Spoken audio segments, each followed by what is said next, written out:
Welcome home.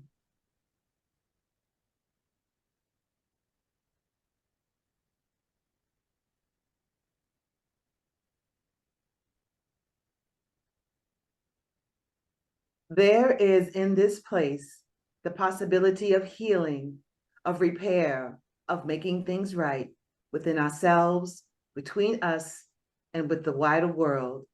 We are gathered around this light of hope as we share this time together. Amen, Ashe, and may it be so. Good morning and welcome to Wedgwood Community Church. We are so glad that you are here this morning. If you're here with us live or if you're listening later in the day or later in the week, we're glad that you chose to take time to join us. Our theme today is there's a blessing in the crisis, and that is you. And we're looking forward to that today. First, Liz is going to bring us some announcements. Good morning, everyone. Here in the life of Wedgwood, we have a lot going on. We may be small, but we are mighty, and we may not be meeting in person every Sunday, but we have a lot going on. And actually, next Sunday, I will be our speaker. We had another speaker originally scheduled, but unfortunately, we're going to have to reschedule them. They had a death in the family, and so they're going through all of that right now. And we send them all of our love and healing thoughts as they move through this time of transition with their family. But next Sunday, I will be speaking, and actually October is LGBTQ History Month. And so I will be taking off my Wedgwood hat and putting on the hat of my day job. Not everybody might know, but I actually work for Charlotte Pride during the week. And I'm the communications manager, and I do many things, and I give a lot of talks. We actually have something called the LGBTQ Institute, where we give educational presentations and trainings. And so I'll be giving a talk on LGBTQ History Month, the history of Pride in the Queen City, and talking about the Pride movement, how it got started in Charlotte and where we are today, and how Charlotte Pride came to be. So I'm very much looking forward to giving that talk, and I hope to see everyone next week. So October has been a busy month. We've had some really wonderful services. Today we have Rene Couret speaking. Next week I'll be speaking, and then Sunday, October 29th, we will be celebrating All Souls Day. And vote for Wedgwood through October 31st. You can vote multiple times a day. We were nominated for Queen City Nerve's Best in the Nest, Best Church in Charlotte. So the link is on our Facebook page, it's on our Instagram. I even put it on our website, and it's in our newsletter. If you feel so moved, we would really appreciate you going onto their website, clicking the link, and voting for Wedgwood. It really helped bring us a lot more visibility, and helping the world know that we're still here, we're still kicking. We are resilient, and come and join us and come hang out with us and have some wonderful interfaith fellowship. And we have a lot of things coming up on November 1st. Green Faith is going to have a lament for the children and dinner in Uptown Charlotte at 5 p.m. Then on November 18th, we will have an outing attending the powwow in Rock Hill. Carpooling is available. This is going to be a really special event. And then November 21st, the Mecklenburg Metropolitan Interfaith Network, which we are a part of, is going to have an interfaith Thanksgiving service. I believe Melba is going to be a part of the processional, of the community processional, which is very exciting. And then we'll have our second annual International Holiday Bazaar. This benefits the Refugee Support Services. Last year was the first time we did this. We had it in the Enclave. And this year, Refugee Support Services is hosting it on their location, but we'll be running it. They've been a really wonderful partnership, and we're so thrilled to be able to continue this, what is becoming a tradition and something that we look forward to every year, and our vendors look forward to every year now. And on December 17th at 11:30 a.m., instead of having a regular Sunday service, we'll have a holiday meal at Portofino's on Park Road at 11:30. So come and join us for food and fun and fellowship. And our fall backyard garden club is going strong. It's feeling the fall weather. The autumn is here. But there's still lots of things you can do in the garden to support the community food pantry that we've been a part of for such a long time. If you are interested in helping, even if you don't feel like you have much of a green thumb, we can help you out, because quite a few of us are really big fans of gardening. But what we do is folks who want to participate in the garden club, we will provide all of the supplies, the pots, the soil, the seeds or the seedlings, and anything that you grow. If you feel so inclined, we ask that you donate it to the food pantry that we support in partnership with Hearts United for Good, because having fresh produce at a food pantry is a very big deal. And so this is just a wonderful way to do something at home that's in support of the larger community, because everybody who goes to the food pantry to get food really appreciates everything that is given to them. So speaking of, if you maybe aren't gardening inclined, but you still want to support, you can volunteer at the food pantry. You can also bring any of the food listed on the screen. Let me tell you, when I was working at the food pantry, and Thomas can tell you too, because I know he donates, the food flies off the shelf. It does not stay. And especially as we are nearing the holiday season, this food pantry needs list might change a little bit, but there's always a need. And as we get into the holidays, that need increases. So if you feel so moved, please find it in your heart to support this food pantry. It's very near and dear to Wedgwood and the larger community. It's a zero barrier food pantry. There's no paperwork. You don't have to show identification. If you show up, you get food. And that's something that we're very proud of. So please show some support for our food pantry. And connect with us. We're on social media. We have an Instagram. We also have a Facebook group as well as a Facebook page. We also have a website that we keep updated. And if you want to reach out to us, you can reach out to us through any of our social media accounts, but you can also email us at wedgwood.church@yahoo.com or give us a phone call. We'd love to hear from you and we'd love to connect with you. And feel free to reach out to us at any time. Wedgwood has 3 staff, really 4 with Ryan, who's our technical person, but we have Melba Evans, who's our ministerial coordinator. I am Liz Shobe, I do community outreach, and we have Ashanti Munir, who's our fabulous music coordinator. So we're here to help. If you have any ideas on anything, please let us know. We'd love to hear from you. And make sure to sign up for our newsletter. We keep this up to date every single week. We've got all sorts of community events and Wedgwood events that we share out with folks. This is the best way to get the order of service for every Sunday, as well as learn more about our speakers and all the things that we have going on in the community. So make sure you sign up for our newsletter if you haven't already. And we also ask that you support Wedgwood financially if you feel so moved. We need financial support. Every congregation needs financial support to keep things going, and we are certainly no exception. Especially as we enter this time of discernment for the future of Wedgwood, we ask that folks continue to support us financially. And there's a few different ways you can do that. You can mail your donations to our P.O. box. You can Venmo us. You can also use PayPal or Zelle. And I believe if you use the QR code, that'll take you directly to our PayPal link. So you don't have to have a PayPal account. It's just a portal you can use if you want to pay. So there's a lot of different ways you can support. We ask that folks find it in their hearts to do so as we move into this new phase in the life of Wedgwood. Thank you. And now Thomas will lead us in our extravagant welcome in the same way that we have been doing it, where he reads and then he will point to us and we will say together, "We are all welcome here." Thomas. We are all welcome. All welcome here. Welcome to a church that works for peace, justice, equality, and the care of Mother Earth. We are all welcome here. here. An extravagant welcome to you because of your gender identification, sexual orientation, ethnicity, economic situation, physical and mental challenges, doubting or believing, being depressed or full of joy. We are all welcome here. here. We are a community of curious and creative spiritual seekers, striving to learn and embody the way of Jesus and other spiritual leaders.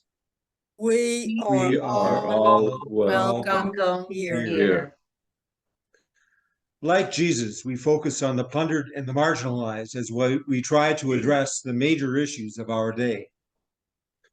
We We are are all all welcome here. here. One of the ways we seek to heal the world and ourselves is through sharing parts of our personal story. We We are are all welcome welcome here. here. Thank you, Thomas. We Thank you. are all welcome here indeed. And now we come to a time of celebrations and concerns. I have a few that I want to relate to you. Most of you know Rose Hamid. I consider her a Wedgwoodian. She has spoken here many times to us, and she and her family are Muslim, and her husband's family is in the West Bank. Rose's mother just passed away in Florida, and so she's had that on top of her too. But her husband is in the West Bank, and I talked to her last night. And situation in the West Bank, we don't hear a lot about it, but believe me, it is not good.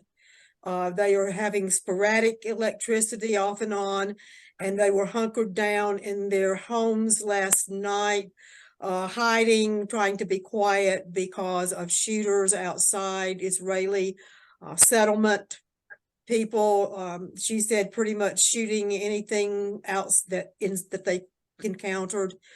So they're very, very much afraid. And so keep her and her family in mind in the West Bank. I have neighbors, Fran and Jean, who are Jewish and have family in Israel. I went to visit them actually the other day and took them some flowers from my garden and gave them a big hug. They have 2 nieces in Israel that have been called up to serve in the military. So they are very much on edge with that.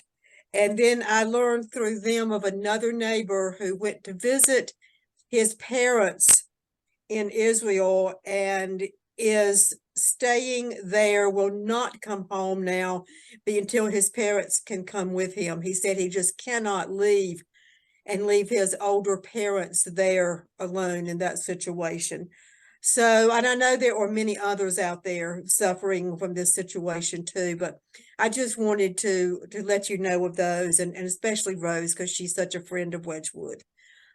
Are there other concerns or anybody that would like to speak to anything on the situation that we're facing? Looks like Laura. Laura? Can you guys hear me? Yes. Okay, because I'm having trouble today. I don't know what's going on. Seems like I'm always asking prayers for my daughter's family, but I wasn't here last week because we were in Ohio for my mother's 90th birthday. And on the way home, my future son-in-law, Violet's dad, had a massive heart attack in the car. And so he has been hospitalized and had a very serious procedure. He's home now, recuperating, but just keep them in your prayers, please. Thank you. Most definitely. I would like to lift up the person who is really scheduled to speak next week, my friend Couret. His wife's mother, Megan, her mother passed away recently after a very, very brief illness that hit like a ton of bricks, and she declined very rapidly. She was only in hospice for a couple of days before she passed away. She was 59. And it was a huge shock, huge shock. It's been really, really tough. And so I ask that folks lift up my friends Couret and Megan and their families as they navigate this time. Others? I do have a celebration. So my grandmother passed away in 2001. And her sister, my great aunt, has always been a kindred spirit, but I haven't seen her in years. She obviously couldn't come from COVID. She lives in Italy. It's where my grandmother's from. And she has finally been able to come and visit. She got in late Thursday night. She's in Fayetteville with my parents. I'm going to go and see her. And so I'm just so thrilled that she's here and she got here safe. And I'm so excited that we get to have some family time with her. She's my great aunt, and we're very much kindred spirits. That's wonderful. I know that we do want to lift up all of the Middle East and what's going on now. Nobody wins in war, and it's just a horrible situation for everybody and so many innocent people there who are caught up in it. So I know that we talked a little bit about it last Sunday. We do want to lift up that entire region for healing, for peace, forgiveness for each other. And of course, our leaders as they make decisions or try to. It's Yes, been a pray that they problem. make decisions based on fact and not hyperbole and false talking points. Absolutely. All right, in the spirit of Wedgwood and the different beliefs we have here, we will have a time of silence. If prayer is your belief, please use the time for prayer, meditation, self-reflection, however your beliefs lead you to use these few moments of silence. And then we'll join together in spirit of life, come to me.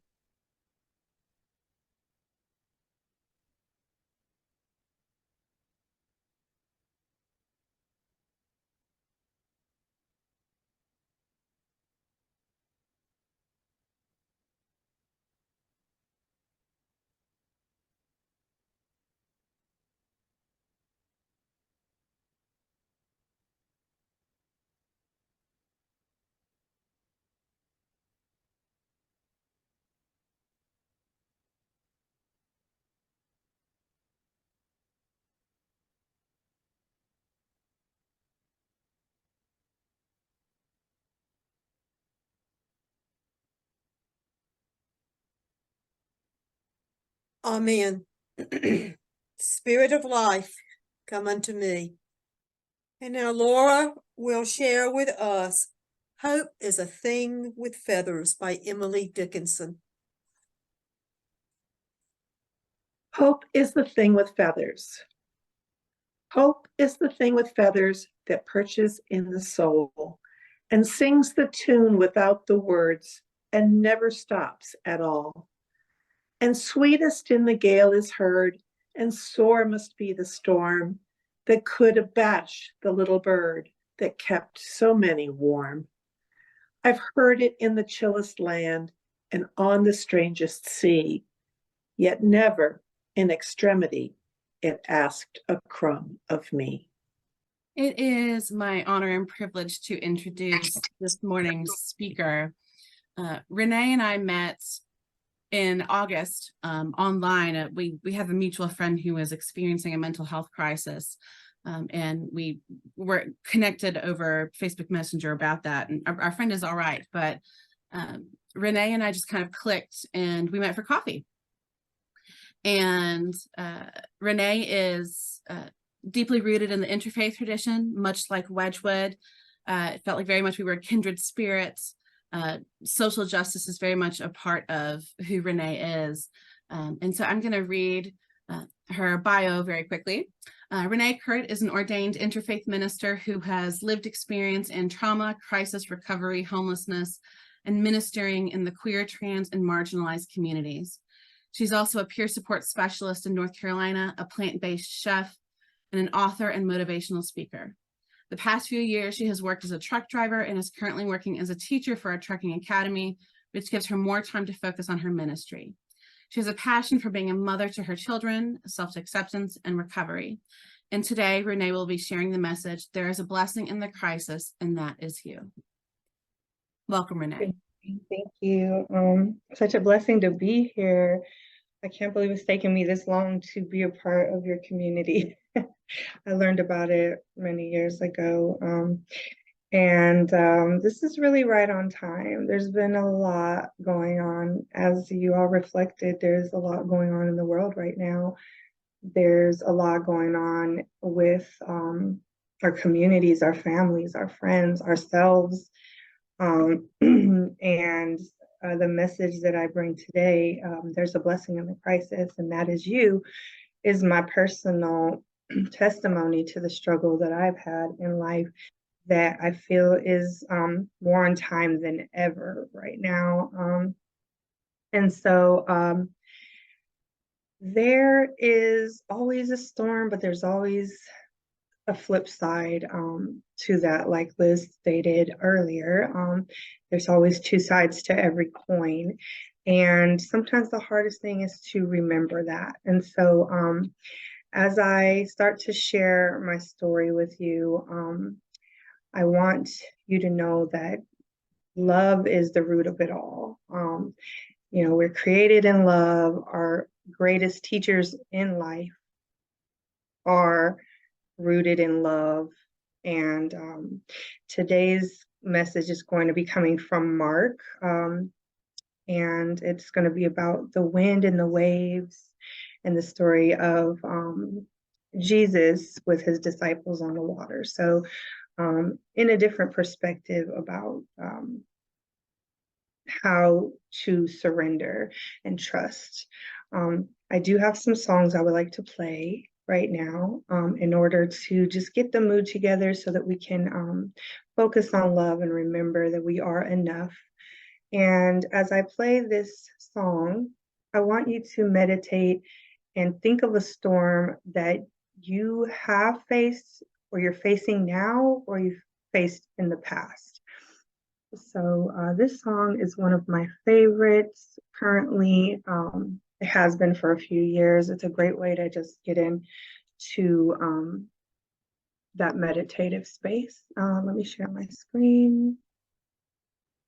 So yeah, I'll just invite you to reach into your heart right now and just remember that storms are inevitable and they often test our faith and reveal our fears, but at the end of it, it's all love. We're created in love, and we can decide to extend that love to others. So I'm Rene Anor Couret. Couret is my last name. I am an interfaith minister. I study with the New Seminary of Interfaith Studies, and I am an ordained minister. I came into my ministry kicking and screaming several years ago. And I had just had a marriage that ended, and I became a single mom of 2 children. I was homeless. I moved to Charlotte because I'm just a bigger city girl, and I was in Lumberton with my ex-husband.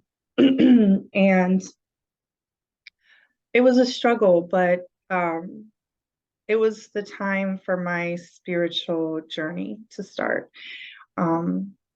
I don't know anybody who came into their spiritual journey without kicking and screaming, usually. Those of us who have been called to be bringers of light and love, typically we've gone through a lot. And there's someone coming in. Let me get them. Yeah, so I pretty quickly started to understand that I had been running from my calling for a long time. I mean, I knew since probably 5 years old. And then I grew up in church. I grew up in the Black church, the AME Zion church. So it was very interesting, my upbringing. And I just would always be running, running, trying to get away from it. And I would always go through something, and that struggle that would pull me down and make me feel like I was going to die would always end up showing me this beautiful path once I surrendered to it. When I went back and forth with that for years, and I started going to Bible college when I was 18, gave up on that because it was just, they were too one-dimensional, and then went through, I lost my son at the age of 25. I was a bereaved mother very early. I was a high school dropout. I was in jail at the age of 18. My goodness. There's just been trauma and crisis after crisis after crisis in my life. I've been homeless 8 times.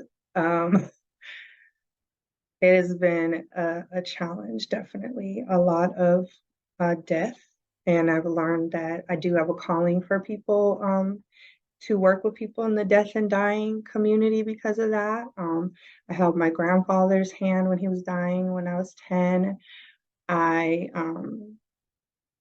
held my cousin's hand when she was dying when she was, well, she was 35.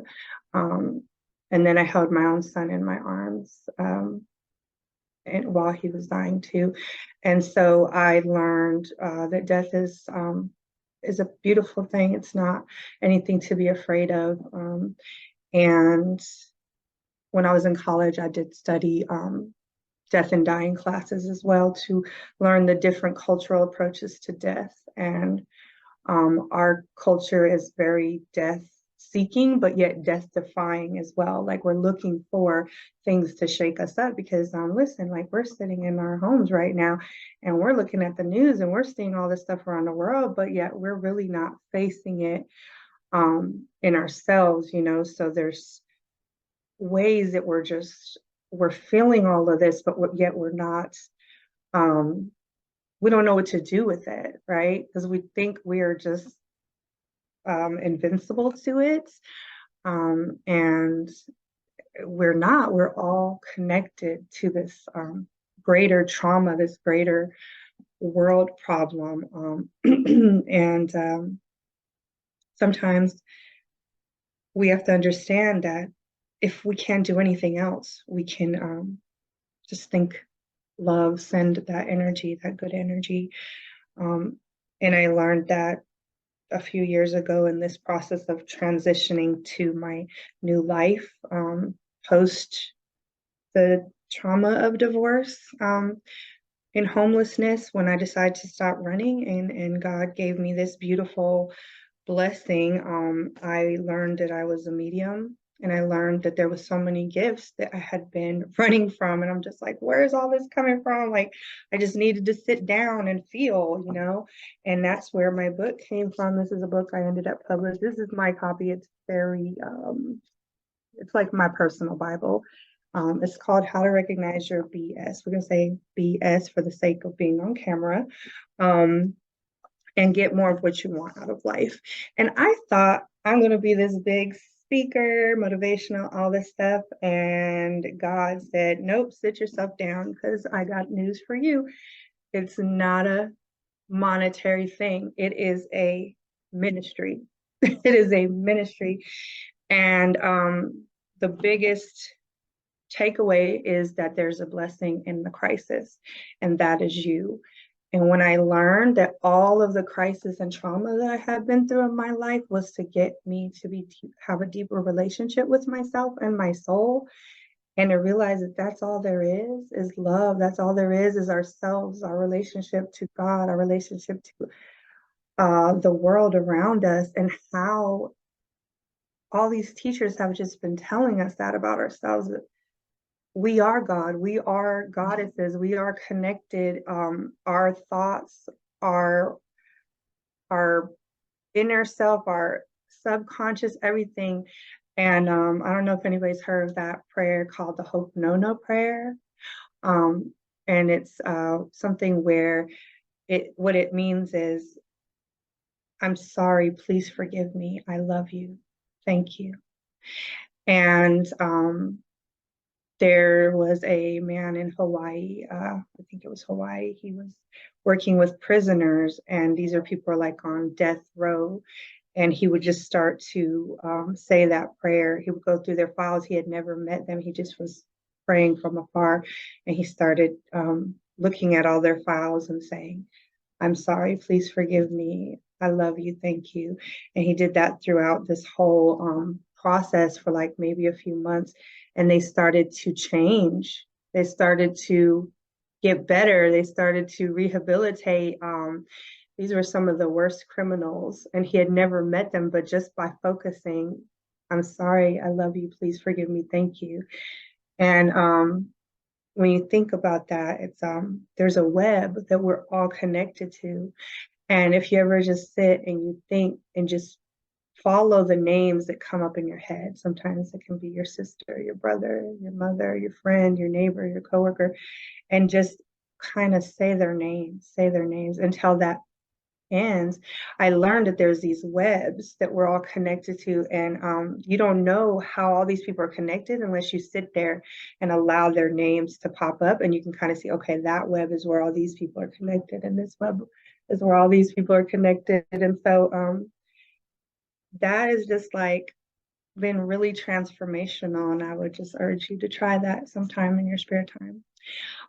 But we are enough, and we are more than enough. We are everything that is around us is us, and we are so powerful. We are so powerful, our words, our thoughts, and I'm still every day working on that myself. And just God has a funny sense of humor, because I just lost my job teaching at trucking school Friday, and I had just said probably a month ago that it's hard for me to get comfortable at a job, because there's always something coming. There's always some, we just don't know what's going to be right around the corner. And sure enough, I spoke that and manifested that, because I got terminated from my contract and I have no idea why, except I couldn't be available on Sunday. And that's what they said, that I was unreliable. And I just thought, wow, really? Okay. I put everything into that. So, but here I am talking, giving a talk, and God's like, time to, folks, this is what you're supposed to talk about, because, and this is my life. Literally, I've never been able to get comfortable because God just, I have to live what I'm talking about, what I'm preaching, what my message is it is so hard sometimes. You just want to close up and run, but you can't, because all you are is here, right? So with that, I want to play another song that I found. It's called I Am Already Enough, and then I'll get into the biblical part of this message. I'm already enough. I am valuable. We are valuable. And I just ask that Great Spirit joins me in this message as I bring forth a Bible teaching, which is not typically, I don't typically do Bible teachings, but I understand it is very important right now. So much uncertainty and so much need for this beautiful message about being strong during the storm. And I know that a lot of changes are taking place in your church right now. And so just not only individually, but collectively and community, we need that. So let me open an image to share as well. Let's see. So I'm going to be reading from the Bible. I'm going to be looking at Mark 4, and that's going to be verses 35 through 41. And this is about, where is your faith? So God is always with us in the storm, and it can be very easy to forget, because as humans, we feel sometimes like we're alone, like we're in control of everything. We want that control, and when we don't get that control, we fight, where everything breaks down, because we don't see God. We can't see God with our eyes, like visually. We can only see what's around us, my computer, my books, everything. And in this case, these disciples were in the boat. And so with Jesus, who's initiating the crossing of the lake with his disciples, knowing that a storm was coming, he was not caught off guard by the situation nor did he abandon his followers the way we can be caught off guard very easily. And a lot of times we can disconnect and we can abandon those who need us the most because we tend to feel like we are alone. So on that day when evening had come, he told them, let's cross over to the other side of the sea. So they left the crowd and took him along, since he was in the boat, and other boats were with him. A great windstorm arose, and the waves were breaking over the boat, so that the boat was already being swamped. So he was in the same boat with them, sharing their experiences and their danger. And the teaching of this is that God is always with us. And Jesus was a great teacher. He showed us what it's like to trust and just have faith. You know where you are, you know where you're going. Even if we can get off track, some of the most pain and suffering and stress comes when we literally get off track from what God is asking us to do. And so Jesus is always with us in our storms. God is always with us in our storms, even when we don't see or feel him. He will never leave us nor forsake us. Hebrews 13:15. I'm going to open another image real quick. So in Mark 4:39, it says, he got up, rebuked the wind, and said to the sea, silence, be still. The wind ceased, and there was a great calm. Then he said to them, why are you afraid? Do you have no faith still after I've showed you all these signs and miracles, and you still don't have faith in God? Why is it that we always have so much proof of how God loves us? We could have signs and wonders and checks coming in the mail right when we need them, and miracles of health coming right when we need them. But right when we go through something else, we forget. We forget. It just wipes out of our mind, and it's so hard for us to reach the knowing that there's a reason. The storm was so fierce that it threatened to sink the boat and drowned them. I don't know about you, but I feel like I'm in that situation right now. And not only that, I was in that situation a month ago and 2 months ago, and every year in my life, just constantly wondering, but yet I'm here. I have a roof over my head. I'm alive. I have 2 beautiful, healthy children. I'm thankful I have community. I have so much to be grateful for. And yes, I can be terrified and helpless at times. And even these experienced fishermen in the boat, they woke up Jesus asking, what, you don't care? You don't care about me? You don't care about my fate? You're just sleeping. You're just calm. What is it? Why don't you care about me? We question. But Jesus just constantly demonstrated his authority over nature, over wind, the power, the emphasis that God is in control of our storms, even when they seem overwhelming and hopeless. Teaching us that we too can remember that. We are sovereign. He is sovereign over all things. Nothing can happen without God's purpose and permission. Suffering happens every single day. It's happening every single day, in some places way worse, right? But God can always calm any storm with any word and use it for our good and his glory, and teaching us of how powerful we are and that nothing is going to hurt us without there being a bigger purpose. Like we're not going to go through something that we cannot handle. And I know in this time it's so hard to believe that, because there's people in the Middle East right now suffering, like clearly, like the the struggle I'm going through, not knowing where my next step is as far as income, is nothing compared to what is going on in Israel. And I have no idea what that feels like. I can't even imagine. And sometimes we have to remember that, like, there's always someone suffering way more than us.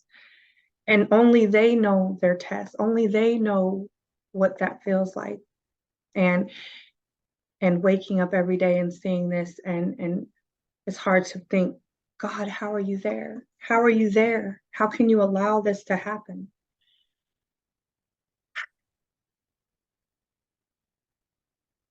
But we're supposed to trust him in the storm. Then he said to them, why are you afraid? Did you still have no faith? And they were terrified and asked one another, who then is this? Even the wind and the sea obey him.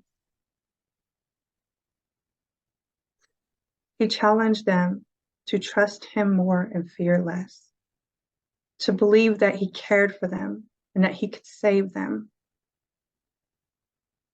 They were amazed and awed by Jesus, but they still didn't fully understand who he was or what he came to do, and how he was our teacher to teach us how to trust in the storm, even when we don't understand why they happen. What is God doing? He just teaches us to have faith in his character, his promises, and his grace. One more image. In Romans 8:28, it says that all things work together for good for those who love God. So we have to surrender, learn how to rest, learn how to let go, whether that's just in your day today, or whether there's bombs going off, or whether there's a diagnosis, or whether there's a job loss of housing. It all brings you back to you.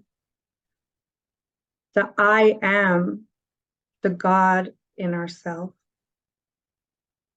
Recognizing that it is you, has always been you, and it always will end with you. We have the power to heal and be healed. We're not perfect. We're not perfect at all. In fact, as humans, we are imperfectly perfect.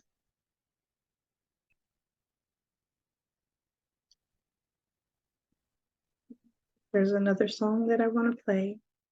So yes, we are going to go through crisis. We are going to mess up. We are going to get off track sometimes. And it's a very sacred experience. Messing up is sacred. War in its messiness is sacred. Yelling at someone because of something and realizing you made a mistake, it's sacred. Everything in life is sacred, and we have to hold space for it and remember that we are able to connect with people that we've never met before, people that are on the other side, people are in power, people who have nothing. We have the ability to connect and share our testimony. And giving up is easy, but what we want is on the other side of that crisis. What we want is it's our vision. And when we feel like giving up, we have to remember, like, are we even close to what we said we wanted? Are we even on that track? Because I believe, in my experience, sometimes we pray about things and we forget what we prayed for. And then we start going on our route. And then next thing you know, when things start messing up, we're asking God why. When really God is saying, you asked for it, I'm fixing it for you. I'm giving you what you said you want more of. And sometimes that can look ugly, sometimes that can look messy. But if you surrender to that, you can listen and you can hear that everything is in love. Everything is in love. And again, we are individual, collective, everything in our work, in our study, in our worship, in our families. And Jesus was here to teach us, one of the greatest teachers about how and who we are in God. So thank you for listening today. Thank you for being here. Thank you for inviting me to be here to speak. I really do hope that my message was received and that it was right on time. And I just want to thank you, God. Thank you for Wedgwood Church. Thank you for this day. Thank you for this time, this place, this year, this world. I ask God that you heal us, that you take those in power who are abusing their power and transform it to love, help people realize that no one wins in war. Thank you, Rene. We need you. It's We need you, perfect God. timing for your message. Yeah. So I have a few closing words for us. Just give me a moment. May we remember these words adapted from the unity prayer. The light of love surrounds us. Love unfolds us. The power of love protects us. Love washes over us. Wherever we are, love is. May it be so. Yes, yes. Have a wonderful week, everyone.